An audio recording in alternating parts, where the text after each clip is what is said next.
let's get going. It's 5 o'clock on a Saturday. It's happy hour. I hope you guys have your drinks. I've got mine.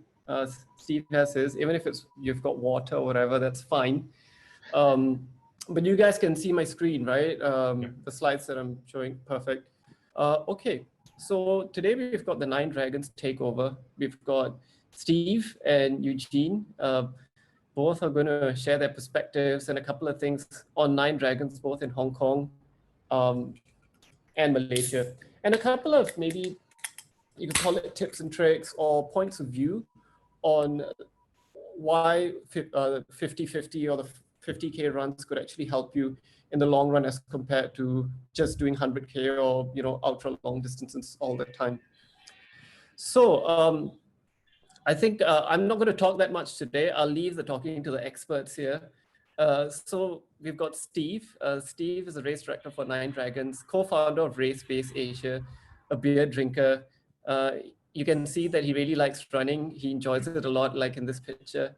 But he's organized some amazing races like Country of Origin, where you get the Power Rangers running through a finish line. And that's probably the only race in the world where it happens. So Steve, why don't you spend a bit of time just sharing a little bit about Race Base Asia first, before we can get into Nine Dragons? Yeah, sure. So I started race directing before I actually ran any ultras. I started race directing a race called Hardest Nails. And at that point, I had very limited understanding of the trail world. Didn't really know much about ultra running, didn't know much about anything to do with trail races, to be honest. And was kind of flung into organizing a race. It's like a 42K, 21 and 10K. And in between, when I was asked when the race started, I ran my first 100K race, about 3 months after I bought my first pair of shoes. And then from that, got introduced to Michael, my business partner. So he kind of was the guy who looks after sponsors and finances. And we got introduced to Nick Tinworth, who kind of helped with all the design and kind of the branding of the races. And I kind of looked after the kind of the logistics and what the race routes and that kind of stuff. And from there, we started off with Country of Origin and the Great Relay, and we just built up. And then I kind of had this crazy idea about the Nine Dragons, because there wasn't anything like it in Asia. This idea of doing two very tough ultras back to back. The idea originally was that it was going to be a 3,000 meter 50 mile with like 22 hours cut off, and then the 50K was going to be about the same with a really long cutoff. And then instead it turned into kind of a bit of a beast. And obviously the idea of the 50-50, I broke my arm at STY, and I ended up getting very drunk with Gary Robbins of Failure at Barclays fame. And he has a race called the Squamish 50-50. And it's a really popular race in Canada. But his 50-50 has the same elevation as the 50 miles event at Nine Dragons. The significantly lower elevation. Yeah. I'm going to show a little bit about how the elevation looks like. You've kind of shared a bit about the what and why. Yeah. And you've taken me on some of the part of the route, and I haven't run the race. I haven't probably had the guts to run the race yet. But it's tough. Like, I only ran a couple of sections with you, and yeah, it's not easy. And I can't even imagine what it would be like to run like 50K and 50 miles like back to back, right? So let's have a look at the elevation gain. One of them is 50 miles, which is about 87 Ks, right? It's a little bit more. I think the problem with some of the GPS stuff, it doesn't come out with the true distance, but the 50 miles is about 89K. 89K. Yeah. So 89K, 4,100 meters of elevation, really tight cutoff, 19 hours. Yeah. And then you've got a 50K, 3,000 odd meters, fairly punchy, 12 hours, 30 minutes. That's also quite tight if you will compare it to lots of other races in the region. By the way, I got these from Gone Running. I think you can download a whole bunch of GPX files from there. So it's a total of plus and minus 130K, 8,200 meters of elevation, which is quite a beast. What made you decide to do something so insane? Because I've got mental health problems. No, I think the thing is that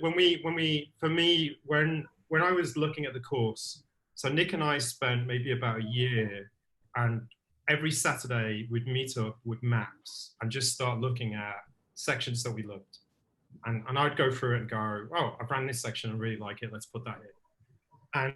And what we kind of turned around and was thinking was that a lot of races in Hong Kong and around the region kind of give you the opportunity to walk the race to finish.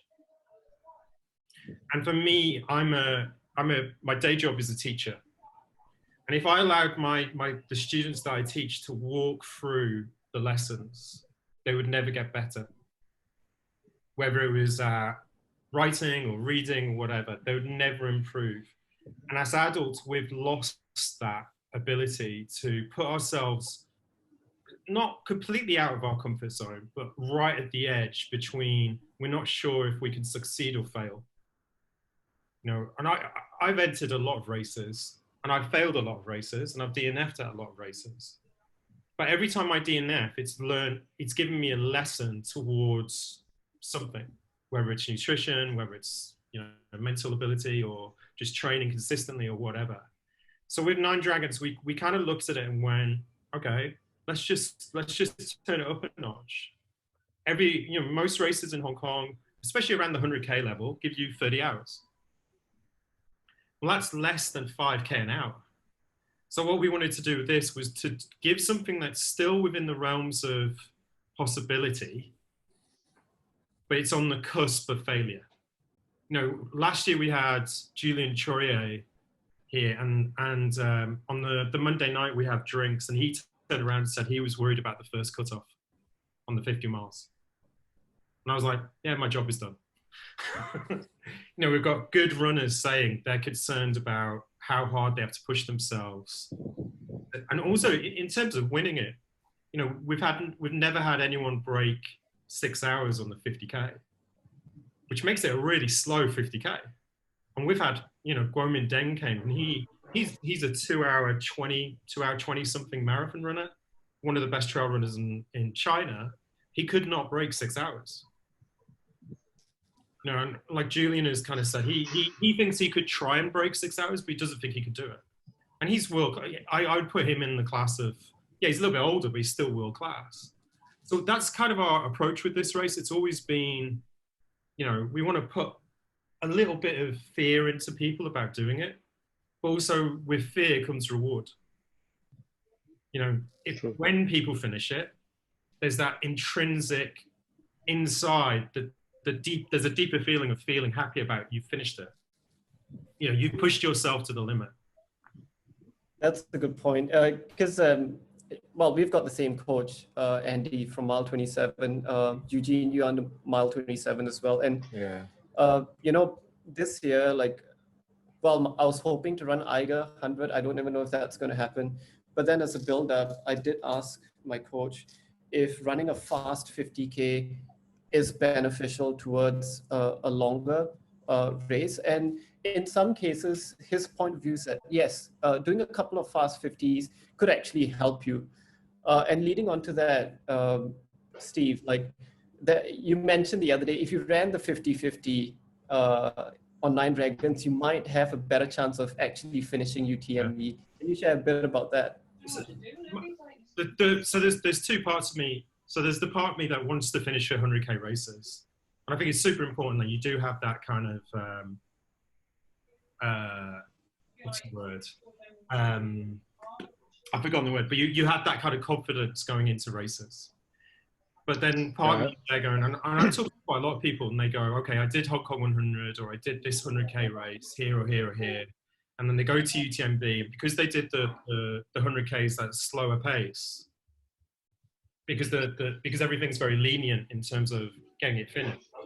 They go to UTMB and they're going to fail because they're not ready for something that they've got to push hard through. You know, like Trail Walker in Hong Kong, it's got 46 hours. You get 46 hours to do 100K. Now, I know people who've done that and then they've signed up for TDS and they've DNF'd after 25K. Well, that tells me that 100K wasn't the right preparation for it. Whereas if you look at the Nine Dragons, you've got these 2 days, and it is the key is the 2 days, because that middle halfway point is I'm trying to figure a polite word of it's a mind fuck. You finish the 50 miles, and then all of a sudden you've got to wake up the next day and do 50K. Well, you're going to have a series of those all the way through UTMB, where your legs are tired, your brain's tired, you've still got X amount of elevation to get through. And I genuinely reckon, like, we've had a look at people who've done the 50-50 versus people who don't do the 50-50 and do a Hong Kong 100 or Trans Lantau. And a lot of people who do the 50-50 go on and they get decent times at UTMB because they've been training so hard to finish it. You know, and to finish Nine Dragons 50-50 it's a serious task. You know, the DNF rate is 65% over 3 years. That's quite a lot, but it makes you feel happy. Do you think like people need to understand the difference between chasing points and chasing an experience as well? Because there is this huge drive all the time that, oh, I need to get my UTMB points, I need to get my ITRA points. Do you think that's kind of changing how people choose races? Yeah, well, I'm very much in a kind of my mind's. I understand why people want to go to UTMB. Well, I understand the pull into it, but unfortunately, I've been kind of not dragged in, but I'm kind of in the same boat as some people that I know in Hong Kong, which is UTMB to me isn't what I want to do. I don't. To me, it feels like a bit of a circus. What do you want to do then? Want to go and do it? Sorry? What do you want to do? You said you signed up for some stupid races, right, at the end of the year. So what is your ideal race? What's your experience like? What do you want to aim for? I just look at some races that are a little bit more unique and a little bit more kind of off the radar. You know, things like Ball State in the US. That kind of pulls me in a little bit. The Georgia Death Race, you know, stuff that you're talking, you know, 150, 200 people max in places that, you know, super remote, super, you know, unique experiences. You know, I've been to UTMF. I loved UTMF, but I loved it because of the way that it still felt like a very, very small race, even though it isn't, you know, I think it's 1,000+ people, but it feels like a small race. You know, it's a different kind of vibe. Whereas you see pictures of UTMB where you've got people queuing up to get up the first hill, and you know, it doesn't draw me in. So for me, I'm looking at experiences. You know, Vol State is 500K in the middle of July from one side of Tennessee to the other, with no checkpoints. That's tough. It's kind of it's a different kind of thing, and you know that there's, you know, and it's the same with Nine Dragons. Every race has got a place. You know, the ultra running sport is such a niche sport, and within that there are so many niches. You know, whether it's super elevated races, super hard races to get into, like say Hard Rock, for example, through to Ultra Trail World Tour races that are commercialized.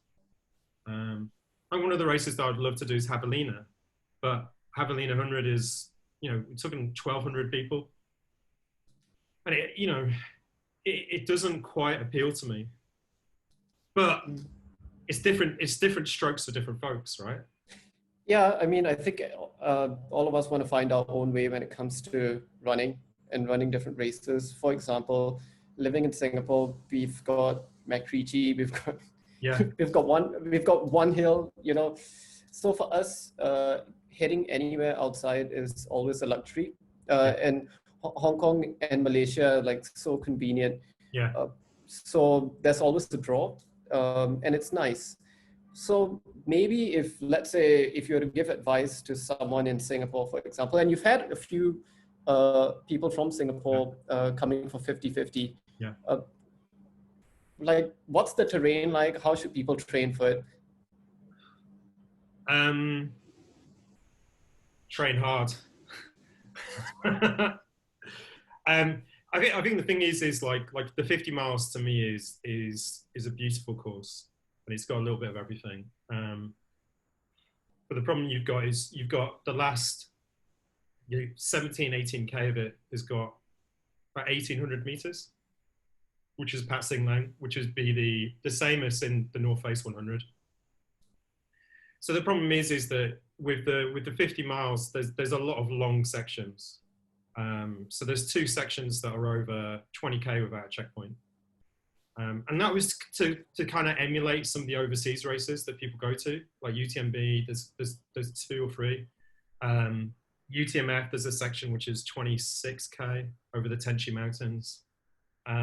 So we wanted to, part of the way that we've designed the course is to emulate races that people might move on to, and use Nine Dragons 50-50 as a stepping stone. And the thing is like for me, it's you can't, Pav, like Andy always asks me anyway for, what's my A race for the year? If you're doing the 50-50, that's your sole intention, and you need at least 5-6 months leading into it, just so that you've got that time to actually build your legs up to do 137K in less than 32 hours, because that's what you've got to do. And if you think UTMB, you don't get much, you get another 10 hours to do an extra 35K. So ours is fast. You've got to keep moving. And it's the same with things like checkpoints. Last year we had a guy who spent, fortunately I go to a lot of the checkpoints, and he was spending like 10-15 minutes at a checkpoint. You ain't going to finish. Yeah, so 10-15 minutes at a checkpoint is long. It's so long. And the thing is, when you're already battling against the checkpoints anyway, the cut-off times anyway, losing that time in checkpoints, after halfway, you've lost effectively an hour, maybe an hour and a half, refilling your food. Whereas we had other people, like if you watch some of the elite runners like Kazafumi, who won last year, he was in and out of checkpoints. And that's why he beat Julian. Julian was a lot slower into the checkpoints. He came into the checkpoints, he kind of refilled, he picked his food. Kazafumi was in and out. And that's how he beat him by 7 minutes, from being 12-13 minutes behind the previous day. So it applies to all of us. Like at Hong Kong 100, I remember sitting down for half an hour having a cup noodle. Yeah, I know exactly. Now I look at that and go, well, that's just dumb. Yeah. So, I mean, if you were to give advice to runners, how long should they spend at a checkpoint on average? 3 minutes. 3 minutes, just in and out, pretty much. That's what I've always been told. 3 minutes. 3 minutes is enough to refill your soft flasks, pick up your food, and you don't need to eat in the checkpoint. You eat when you're leaving. Eat when you're leaving. Grab your food and eat while you're walking out. Eat it as you're walking out the checkpoint, because you never run out of the checkpoint. Like at our being open at our level, we're not running out of the checkpoints because it's not racing people. What we're trying to do is, especially in Nine Dragons, the only person you're racing is yourself and the cutoffs.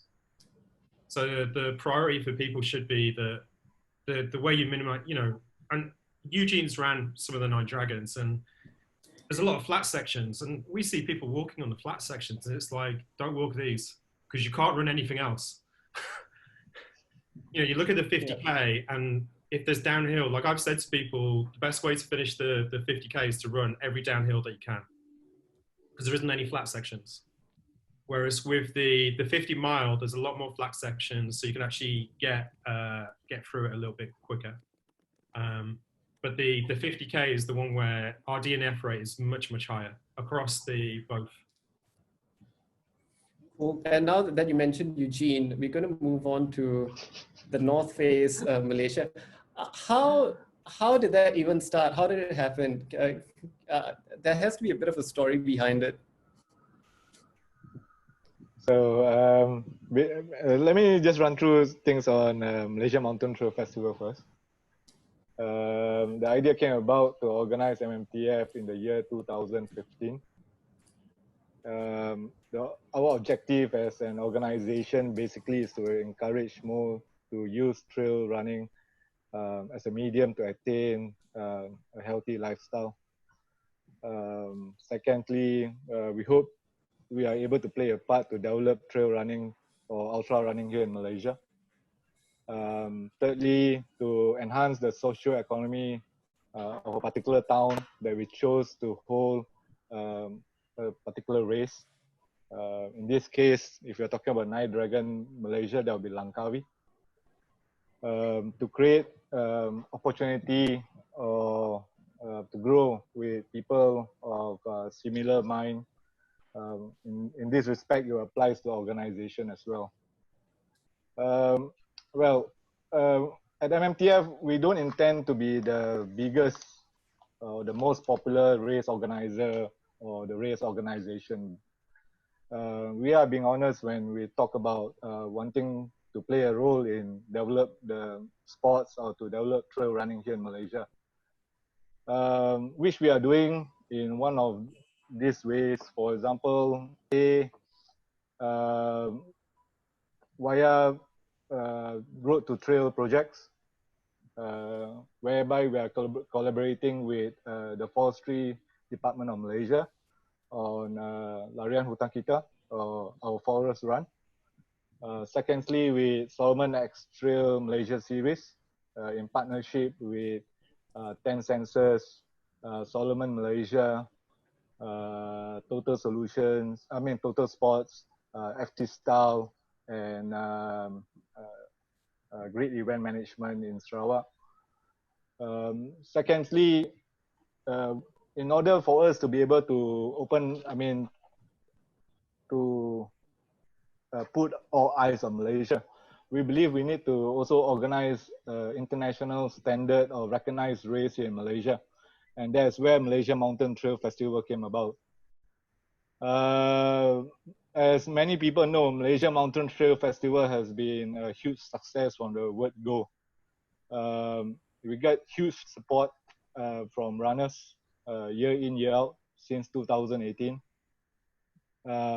It's a community project for me personally because it's a beauty to see hundreds of people. We're talking about 500 volunteers from around Taiping coming together to make sure that this event is actually a success. More meaningful is to get the recognition from international bodies like International Trail Running Association, ITRA, and being certified as well as being accorded the UTMB qualifying race status for 2 years running in 2018 and 2019. And of course, the season final for Asia Trail Master in 2019, which I think we executed to near perfection. Above all, when we got the news from ITRA that our runners quality index was at 4.29 to 4.36 star over 5, which is considerably high. We actually showed that we have actually played our part. Now, we can hold an international race. We can try to bring people into the trail. We also believe that there's a lot of people here in Malaysia or in Asia that does not have deep pockets to travel and race. That is where Night Dragon Hong Kong came about. I raced that race last year. I DNF it, which was a wake-up call for me for my Berghaus Dragonback race in Wales, which I completed last year. It's all about trying to gel in and also to collaborate with international partners. We have got Cordillera Mountain Ultra, And in this case, on Night Dragon Malaysia, we are collaborating with Race Base Asia to run it here in Malaysia. Yeah. Eugene, just to dive a bit deeper, you took Steve out for a run, is that correct? Or you all ran a certain section? While the race was going on last year, I mean, I make it a point to wait for the first runner on the last 2 kilometers of the race. And what actually happened, I saw Steve running down as he was trying to complete the last 20K of the race, I believe. And when he saw me, he was just like cursing me. And from then onwards, I mean, even before then, I personally know that Steve and me, we spoke the same language. I think we know each other through the trails. I think the work that he has done with Night Dragon Hong Kong, and when he ran Malaysia Mountain Trail Festival, the last 20K last year, I think our mind met. I mean, we saw a synergy straight away. Yeah, I think there's a synergy of putting evil out on racetracks. I think just creating sort of monstrous races. And the Nine Dragons Malaysia is in Langkawi, is that correct? Correct. So let's have a look at. Let's have. So, this is the elevation profile. Yeah, tell me a bit about it. So the 50 mile has got 3,640 meter. What we actually do is we have actually went on the track twice the last 3 months, 3 to 4 months. I would say the first section is pretty much flat. If you do not pace yourself well, I think you're going to bonk on the second half. The second thing about the 50 mile is the fact that if you do not finish your race fast enough, you're going to be roasted by the island heat. Sorry. This is why we get on, because I'm there going, that's brilliant. So much of the elevation will comes in after 30K. And so the 3,600 meter that you see, I would say 3,000 meter will be on the last 50 kilometer of the race. Yeah, that's quite punchy. And what's the terrain like? Langkawi, I mean, I guess it's pretty dense trail at some points. The trails that we are using are mostly lost trails. When I say lost trails, is that they are all forgotten trails. So, I mean, we can use the easy way out using the public trails, just like in anywhere, but then that is not how we roll. We want to give people a total experience. That is why I say you think you have seen Langkawi until you run the Night Dragon Malaysia, because we will take you deep into the heart of Langkawi for sure. Some of the photos that I've been coming back that Eugene sends me, him and Stephen, I kind of have like slight wet dreams over, because they're like trails that you could see that no one's been on them for like a really long time. Yeah. And they're just exactly kind of what we tried to do in Hong Kong, but we're limited to. Whereas what Eugene and Stephen and the team in Langkawi have been able to do is just create these trails that you're going to go, holy fuck, look at this, that type of stuff. You know? Eugene, I'm looking at the 50-mile terrain, the terrain map, right? On the top side, there's this really nice ridge. Am I reading that correct? Yeah, you're reading it correct. And if you're going to run it, you're going to love it, because the first person who ran that ridge was Steven. It was an old mountain bike, Xterra. They actually hold a race in Langkawi. That is just the forgotten track of Xterra. So you will actually run on the ridge, up and down, up and down, up and down, and then you'll be able to have a good view on the other, of the island, the other side of the island. And that's probably where people will get roasted as well, I'm assuming.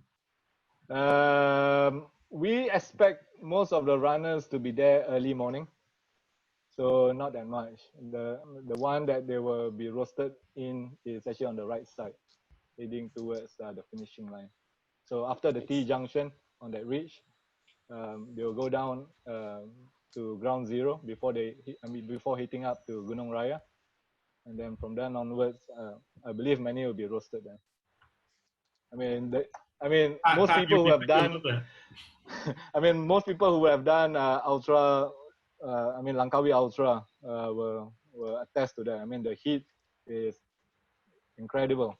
I've done Langkawi Ultra twice. I can just tell you, when the sun is right above you, just be prepared to get roasted, man.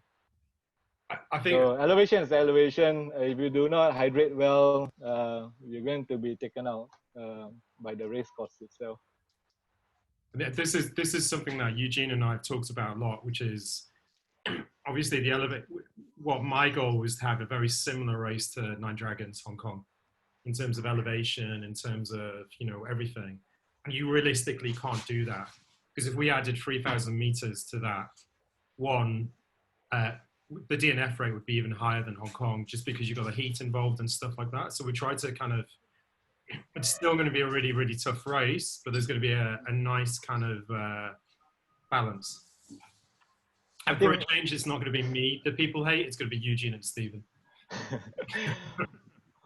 Eugene, for the Nine Dragons, right? Going back to, Steve was talking about the cutoff times. What do the cutoff times look like for Nine Dragons Malaysia?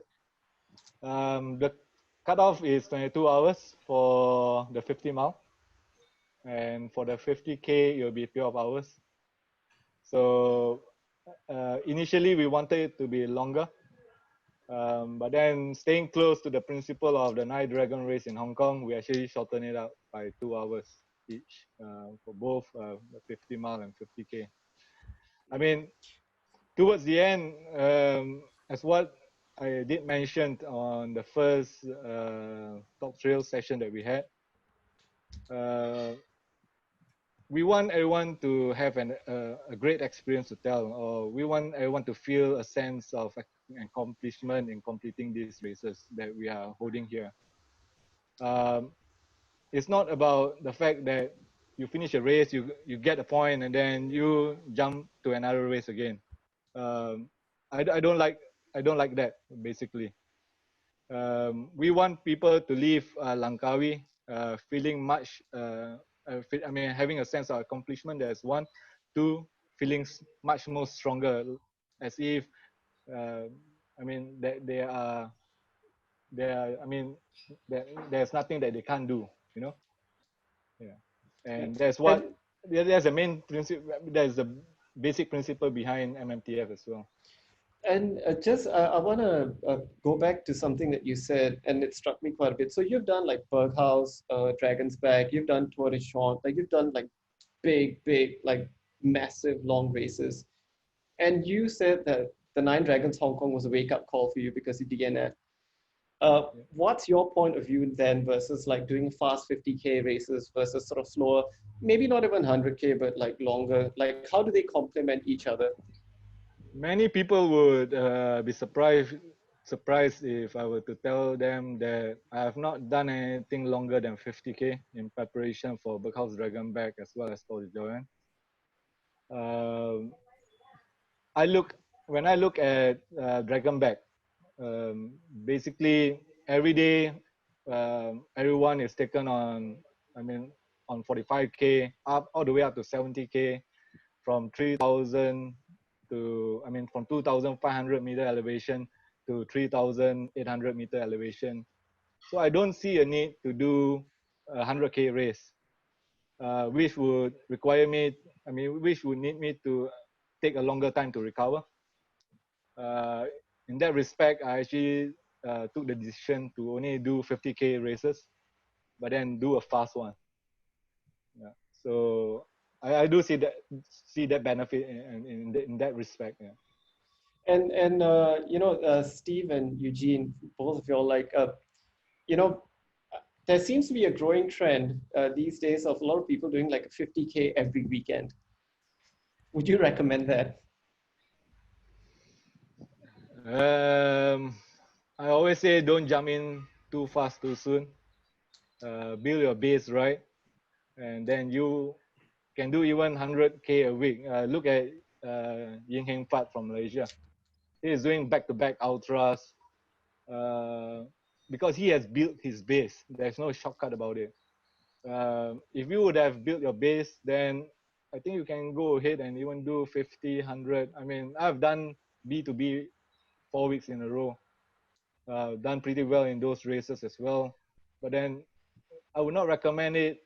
If you are doing it just to follow people, then I won't recommend it. If you have done your homework and you are doing it, then I'll say just go ahead and enjoy your run, you know. Yeah, I think the key is not to fall into peer pressure running during this time, probably. Yeah, because there seems to be a bit of a trend.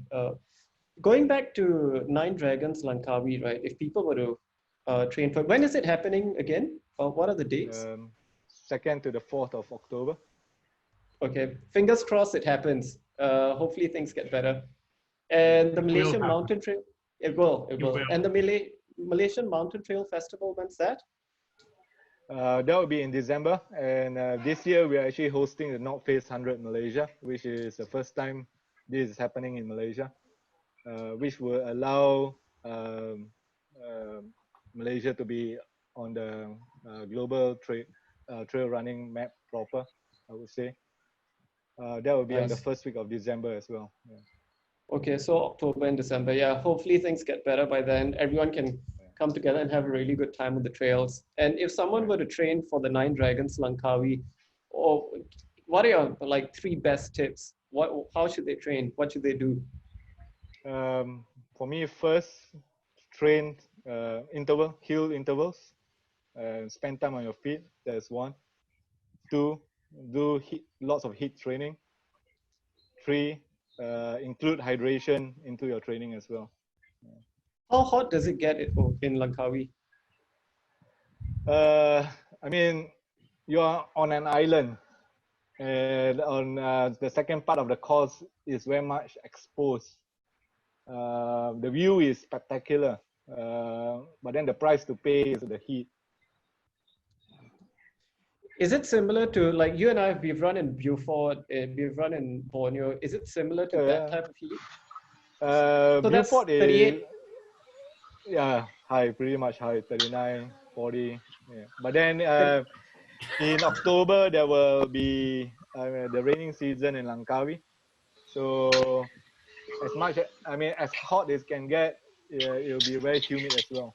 Yeah. I kind of regret saying that I'm going to do the 50-mile race now. So it's almost like a combination of it's either going to be dry baking heat or a steam bath. That's what you're saying? Yes, if it does not rain. The one thing that I think, Pav, you'll know this, and that something that Andy always said to me is that one of the best things to do is to do 2 days of like, so say you go out and you do your long run, which is like 5 hours on the Saturday. And then the next day, if you're doing the 50-50, you then go out again and do another couple of hours. So you train on tired legs.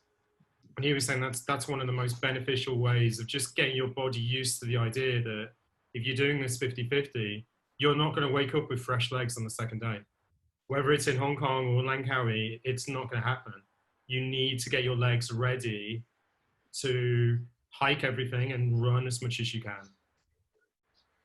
Yeah, and just to add to that, right? I can't hit the Bukit Timah hill. I haven't been there in a month, which is our biggest hill. I've got a tiny little slope just behind my place, which has about 12 meters of vert. It's not a lot. I have to make the most of it. But one thing I realized is that I was hurting so much more after my hill repeat session this week. I had to do 15 hill sprints. The thing is, I was going much quicker. I was going at about maybe 4 minutes, 4:10, up, down, up, down. My hamstrings were smashed the next day. So in some senses, doing steep is not always good. Sometimes doing something less steep but faster can help as well. But I think like, when you look at the course profile of Langkawi and the one in Hong Kong, one of the things, you've got to learn how to power hike. And if you're living somewhere flat, that's Ben Duffus, who came out not last year, the year before. One of the things they used to do is just do 4.5 hours of power hiking. So power hike up and then run back down, because you can't run all the hills in Nine Dragons. You just can't. There are some that are runnable, but generally speaking, you don't want to, because you need to be ready for that hill, which is 40K later or the next day.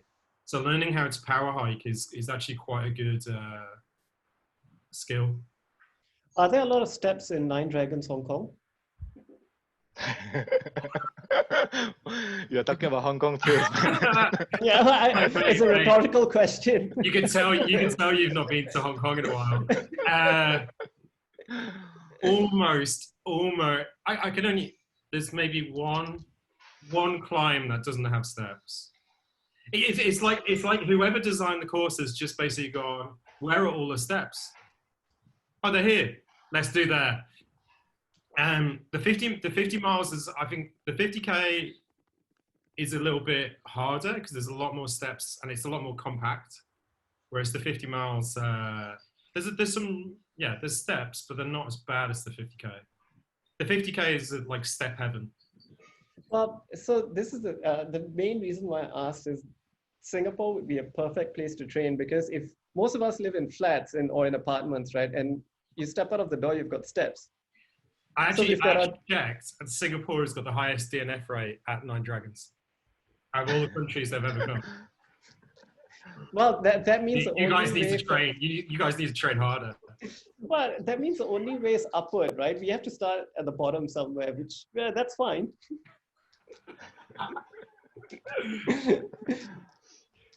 Cool. Okay. Anything else you guys want to share before we open it up for questions?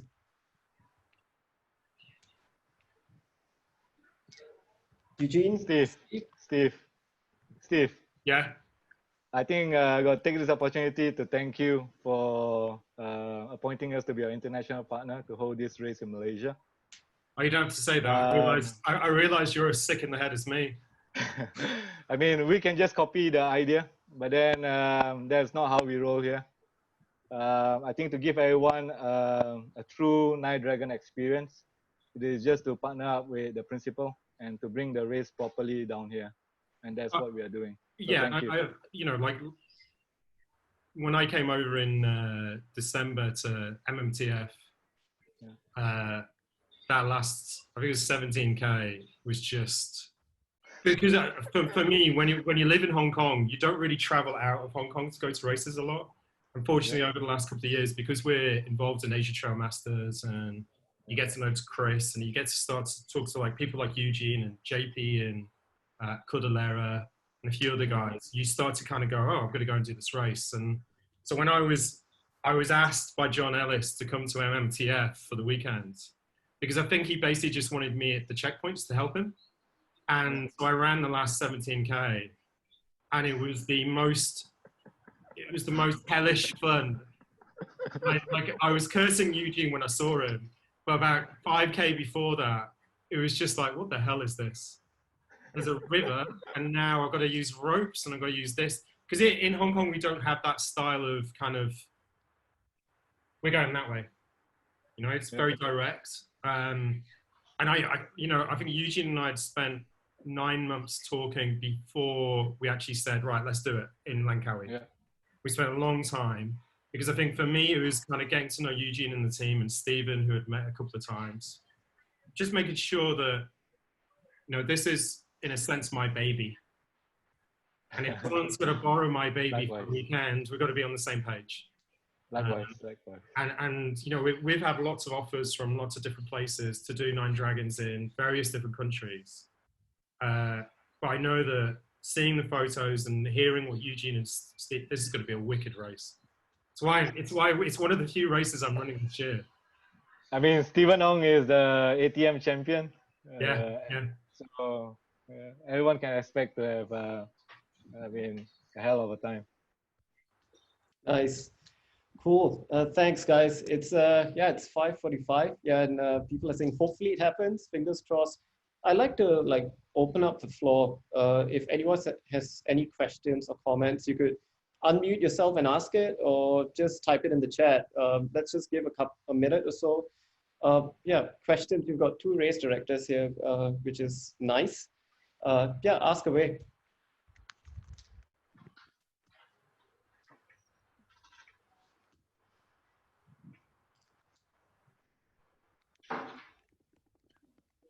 Pav, when are you going to do it?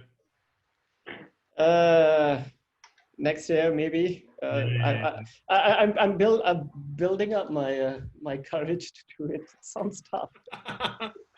Because see, Kevin is here. So Kevin helped us mark part of the course, Nine Dragons Hong Kong last year. Will Hayward is here.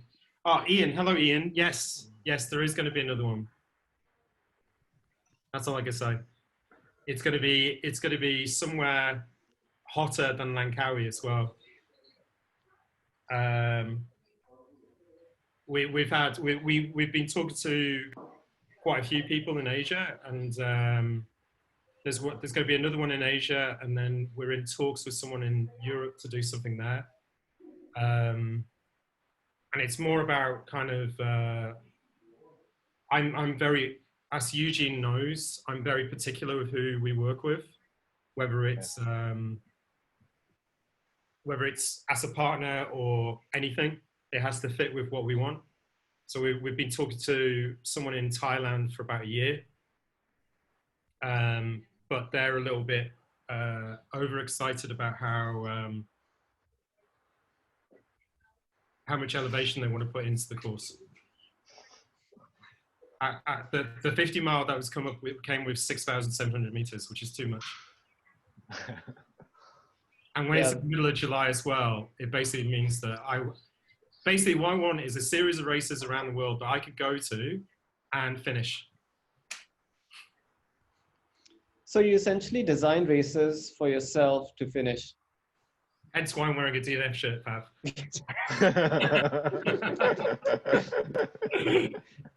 That DNF shirt should be a finisher shirt. I think it's important that there's lots of. I think it's important that there's a place that people can go to challenge themselves really hard. And to me, I keep looking at Nine Dragons, and it's like, we get approached by runners from overseas, and this year was an incredible, like, we were the first race to get cancelled because of coronavirus, and our lineup this year, we had 15 women who could have won the race. And it was a really, for us, it was Ian, send me an email. But yeah, we really want to kind of push this out as being something that is attainable, but you got to work for it. It's like that promotion at work. You don't get it. You have to work for it. So that's what we're trying to develop. And when we have places outside of Hong Kong who, want to take it on and bring it into places, we'll listen. If they're not on the same page, then we won't do it. Nice.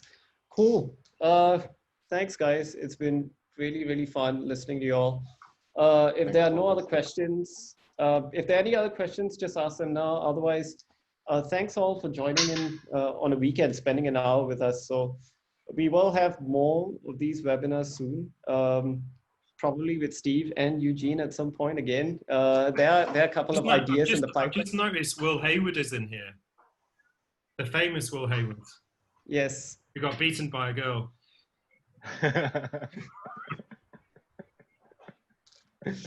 Just trying to coax him in.